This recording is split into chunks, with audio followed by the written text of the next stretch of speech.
اب میں نے اس زندگی میں بیدار رہنے کے لیے کیا کرنا ہے؟ حدیث ہے، فرماتے اگر فشار قبر سے بندہ بچنا چاہتا ہے تو فرماتے جب جب اذان آتی ہے ملک الموت پوری کائنات میں ایک نگاہ ڈالتا ہے کہ کون سا بندہ ہے جو وقت نماز پر مصلی عبادت پر بیٹھا ہے۔ وہ بندے جو اس عبادت میں مشغول نظر آتے ہیں، اللہ کا حکم ہوتا ہے کہ ان کو فشار قبر سے محفوظ کیا جائے۔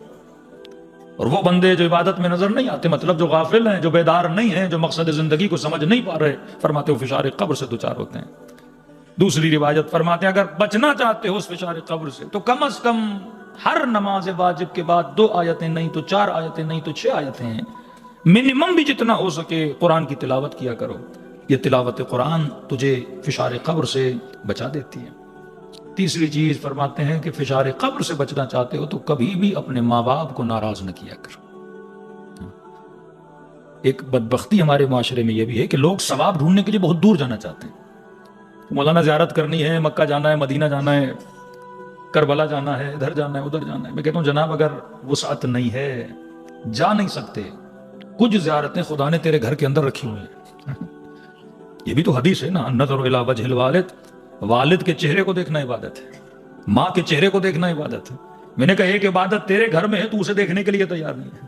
ہمیں موبائل سے فرصت نہیں، ہمیں مختلف چیزوں سے فرصت نہیں، پر یہ عبادتیں ہیں جو گھر کے اندر ہیں۔ اگر واقعاً ذریعے امام حسین کو بندہ دیکھ نہیں سکتا تو والد کے چہرے کو دیکھ لے، والدہ کے چہرے کو دیکھ لے۔ اگر توفیق زیارت امام معصوم نہیں ہے تو توفیق زیارت والد تو ہے، توفیق زیارت والدہ تو ہے۔ فرماتے ہیں یہ بہترین نسخہ ہے جو انسان اپنا وقت اپنے والدین کے ساتھ بتاتا ہے، خدا اسے فشار قبر سے کیا کرتا ہے؟ محفوظ کرتا ہے۔ لیکن فرمایا جس نے اپنے ماں باپ کو ناراض کیا، حدیث رسول ہے، ایک جوان آخری وقت سکرات الموت کے الگ الگ لمحات ہیں، فرماتے آتے ہیں اور بار بار جوان کو تلقین پڑھاتے ہیں کہ جوان پڑھ کلمہ لا الہ الا اللہ محمد رسول اللہ۔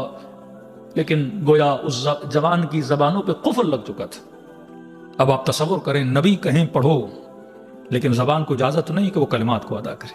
پھر کہا کہ جوان کہو اشہد ان لا الہ الا اللہ، لیکن گویا اس زبان پر زب لگ چکی تھی، زبان کھلنے کو تیار نہیں تھی۔ اصحاب کہتے ہیں نبی نے پورے کمرے میں دیکھا، دور دیکھا، ایک دیوار پر سہارا دے کے ایک بوڑھی خاتون کھڑی تھی۔ نبی نے کہا خاتون کیا یہ تیرا بیٹا ہے؟ کہتی جی یا رسول اللہ۔ فرماتے یہ بتاؤ کیا تو اپنے بیٹے سے ناراض ہو؟ کہتی یا رسول اللہ 4 سال ہو گئے اس نے میرے ساتھ بڑی جفائیں کی ہیں، قلباً بڑی ناراض ہوں اس سے۔ کہنے لگے آئے جوان کی ماں یہ وقت ناراضگی کا وقت نہیں ہے، تیرا بیٹا بڑی تکلیف میں ہے، میں مصطفیٰ کہہ رہا ہوں کلمہ پڑھو پر پڑھ نہیں پا رہا کیونکہ تو ناراض ہے۔ اب کہا کہ اپنی ناراضگی دور کر۔ اس ماں نے دعا کے لیے ہاتھ اٹھائے اور یہ جملے کہے کہ پروردگارا نبی کی رضا کی خاطر اپنے بیٹے سے راضی ہو رہی ہوں۔ یہ کہنا تھا اس جوان کی زبان سے، جملے جاری ہوئے اشہد ان لا الہ الا اللہ۔